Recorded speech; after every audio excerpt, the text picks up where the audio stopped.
रात का टाइम था। पंखा धीरे धीरे घूम रहा था। मैं और राहुल बैठे थे। वो चुप था। फिर उसने धीरे से बोला, भाई, पैसा आता है पर टिकता क्यों नहीं? थोड़ा रुका, फिर हंसा। मतलब सैलरी आती है और जैसे हवा में उड़ जाती है। मैं उसे देख रहा था क्योंकि मैं भी उसी फेज से गुजरा था। सोचो, तुम महीने भर काम करते हो, थक जाते हो, स्ट्रेस लेते हो, और महीने के आखिर में अकाउंट खाली। लगा था कभी ऐसा? अगर लगा है तो 1 सेकंड रुक और वीडियो को लाइक कर दे, क्योंकि ये बात बहुत जरूरी है। फिर मैंने राहुल से पूछा, तू पैसे को समझता है या बस यूज करता है? वो बोला, मतलब? मैंने कहा, मतलब पैसा चीज नहीं है, ये एक टूल है। फिर मैंने उसे एक बुक के बारे में बताया, the rules of money, Richard Templar, और उसका पहला चैप्टर, इंट्रोडक्शन। उसमें एक लाइन थी जो दिमाग हिला देती है कि लोग पैसे को इसलिए नहीं चाहते कि वो पैसा है। लोग पैसे को इसलिए चाहते हैं क्योंकि उससे वो चीजें मिलती हैं जो उन्हें चाहिए, जैसे सिक्योरिटी, कंफर्ट, फ्रीडम, स्टेटस और टाइम।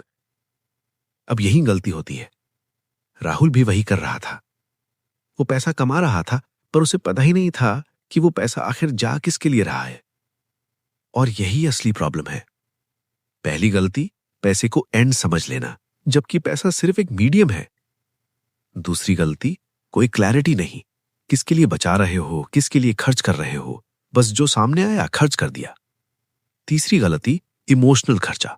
मूड खराब है, कुछ खरीद लिया, दोस्त ने लिया, तूने भी ले लिया, कोई प्लान नहीं। चौथी गलती, फ्यूचर को इग्नोर करना।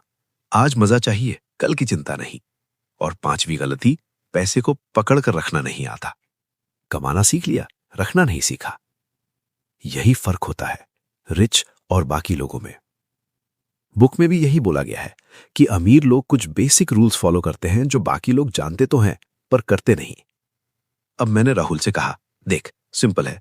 स्टेप 1, पहले ये तय कर तुझे पैसा क्यों चाहिए। सिक्योरिटी, फ्रीडम, फैमिली, क्लियर कर। स्टेप 2, हर खर्चे को चेक कर, ये जरूरी है या बस आदत है। स्टेप 3, सेविंग्स को ऑप्शन मत बना, फिक्स कर दे। जैसे हर महीने सैलरी का कम से कम 20% सीधे सेविंग में। स्टेप 4, पैसे को काम पर लगा, मतलब सिर्फ बचाना नहीं, इन्वेस्ट करना। स्टेप 5, इमोशनल खर्चा कंट्रोल। हर बार जब कुछ खरीदने का मन करे, बस 5 मिनट रुक और खुद से पूछ, ये जरूरी है या बस अभी अच्छा लग रहा है? इतना ही। अब राहुल थोड़ा सीरियस हो गया। फिर मैंने उसे एक सिंपल कैलकुलेशन बताया। मान ले तेरी सैलरी है 30,000 और तू हर महीने 5,000 ऐसे ही खर्च कर देता है। छोटे छोटे खर्चे, कॉफी, ऑनलाइन शॉपिंग, फालतू सब्सक्रिप्शन। अब साल का देख, 5,000 मल्टीप्लाइड बाई 12 महीने, 60,000। मतलब एक साल में तू 60,000 उड़ा रहा है, और 5 साल में 3 लाख। सोचो, 3 लाख। अगर यही पैसा तू इन्वेस्ट करता तो शायद ये 4, 5 या 6 लाख भी बन सकता था।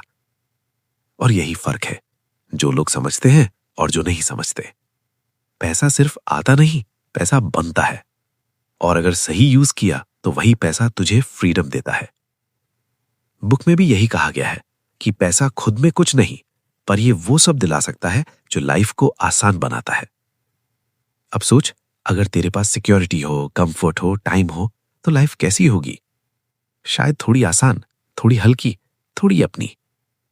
फिर मैंने राहुल से आखिरी बात बोली, पैसा कमाना मुश्किल नहीं है, पैसे को समझना मुश्किल है, और पैसे को रोकना सबसे मुश्किल है। वो चुप था, बस सिर हिलाया और बोला, भाई, आज समझ आया। मैं पैसे के पीछे भाग रहा था, पर मुझे समझना चाहिए था कि पैसा मेरे लिए काम करे। बस यही गेम है। तू पैसे के लिए काम करेगा तो थक जाएगा, अगर पैसा तेरे लिए काम करेगा तो तू फ्री हो जाएगा। और यही असल रूल है। Finance book chapter by chapter के लिए इस चैनल को सब्सक्राइब करें। अब एक सवाल, तू अभी जो पैसा खर्च करता है उसमें से कितना सच में जरूरी है और कितना बस आदत है? एक बार बैठ और लिख, शायद तेरी लाइफ का पूरा गेम बदल जाए।